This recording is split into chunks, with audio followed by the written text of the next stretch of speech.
So you just got your beautiful lash extensions done. Now, how do you take care of them? So they are super easy to take care of. We ask that you sleep on your back or on your side, not on your face. You brush them about 3 times a day, so in the morning, afternoon, and evening. Keep them clean, so you cleanse them anywhere from 3 times a week to every day if you wear eye makeup. Just don't touch them, pull them, yank them. Try to remove them yourself. If you have any issues, just call us and let us know, and we will tell you how to take care of it. To avoid direct heat, so barbecues, ovens, steamers, anything like that. Lashes are super fragile, so getting any heat can actually singe the lashes.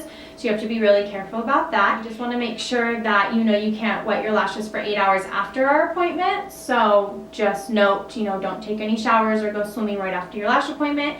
And don't do any excessive sweating as well. Other than that, they're really easy maintenance. You just have to come in every 2 to 3 weeks, get your fill, and you should be good to go.